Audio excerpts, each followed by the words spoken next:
ఆంధ్రప్రదేశ్ రాజకీయాల్లో ఒక పేరు వినబడితే చాలు, ఇప్పటికీ విజయవాడ రాజకీయాల్లో వాతావరణం మారుతుంది. ఆయన రాజకీయ నాయకుడు మాత్రమే కాదు, ఒక భావోద్వేగం, ఒక శక్తి. ఆయనే వంగవీటి మోహన రంగ. అట్టడుగు వర్గాల ప్రజలకు, ముఖ్యంగా కాపు సామాజిక వర్గానికి ఆయన ఒక కొండంత అండ. ఎవరు ఈ వంగవీటి రంగ?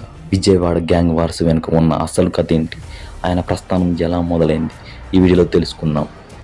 అసలు వంగవీటి మోహన్ రంగ గారు ఎక్కడ జన్మించారు, ఏంటో ఇక్కడ తెలుసుకుందాం. 1947 జూలై 4 కృష్ణా జిల్లాలోని కాటూరు గ్రామంలో జన్మించారు రంగా గారు. చిన్నప్పటి నుంచి ఆయనలో నాయకత్వ లక్షణాలు ఉండేవి.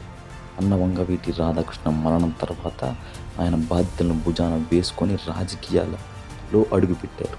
80వ దశకంలో విజయవాడలో రాజకీయాలంటేనే ఉత్కంఠభరితమైనవిగా ఉండేవి. కమ్యూనిస్ట్ పార్టీల్లో ప్రస్థానం మొదలుపెట్టి చివరకు కాంగ్రెస్ పార్టీల్లో అగ్రనేతగా ఎదిగిన 1985 విజయవాడలో తూర్పు నియోజకవర్గం నుంచి ఎమ్మెల్యేగా గెలిచిన రంగా అప్పటి రాజకీయాల్లో తనకంటూ ఒక ప్రత్యేకమైన ముద్ద వేసుకున్నాడు. ఆయన రాజకీయ శైలి చాలా భిన్నంగా ఉండేది. ముఖ్యంగా 1988 జూలై 10న జరిగిన కాపునాడు సభ ఆయన ఒక జాతీయ స్థాయి నాయకుడిగా మార్చింది. జనచైతన్య యాత్రను, అప్పటి ప్రభుత్వం లోపాలను ఎండగట్టడంలో ఆయన దూకుడు చూపించారు. విజయవాడలో వంగవీటి వర్సెస్ దేవినేని వర్గం మధ్య జరిగిన ఘర్షణలు రాజకీయ చరిత్రలో ఒక చీకటి అధ్యాయం. వర్గపోరు, ఆదిత్య పోరాటాలు చివరికి ఎంతోమంది ప్రాణాలు తీశాయి. ఈ ఘర్షణ వెనుక ఉన్న రాజకీయ సామాజిక కారణాలను మనం ఒక చరిత్ర కోణకంగా చూడాలి. డిసెంబర్ 26, 1988 ఆంధ్రప్రదేశ్ చరిత్రలో మర్చిపోలేని రోజు. పేద ప్రజల కోసం భూపట్టాలు కావాలని నిరాహార దీక్ష చేస్తున్న రంగా గారిని దుండగులు అత్యంత దారుణంగా హతమార్చారు. ఆయన మరణం తర్వాత జరిగిన అల్లర్లు, విజయవాడలో నెలకొన్న 40 రోజుల కర్ఫ్యూ ఆ కాలపు రాజకీయ అస్థిరతకు నిదర్శనం. రంగా గారు పేదల పక్షాన నిలబడి నాయకుడిగా పేరు పొందారు. కాపునాడు వంటి సభల ద్వారా సామాజిక వర్గాన్ని ఏకం చేయడమే కాకుండా భూమి లేని పేదలకు పట్టాలు ఇవ్వాలని డిమాండ్ చేస్తూ నిరాహార దీక్ష చేపట్టారు. సమాజంలో అట్టడుగు వర్గాల సంక్షేమం కోసం ఆయన చేసిన పోరాటాలు నేటికి ఎంతమందిని స్ఫూర్తినిస్తాయో.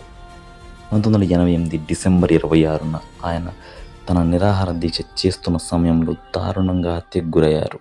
ఆయన వయసు అప్పుడు కేవలం 41 ఏళ్ళు మాత్రమే. ఈ ఘటన అప్పట్లో ఆంధ్రప్రదేశ్ రాష్ట్రాన్ని కుదిపివేసింది. విజయవాడ నగరం వారం రోజుల పాటుగా అట్టడిగిపోయింది.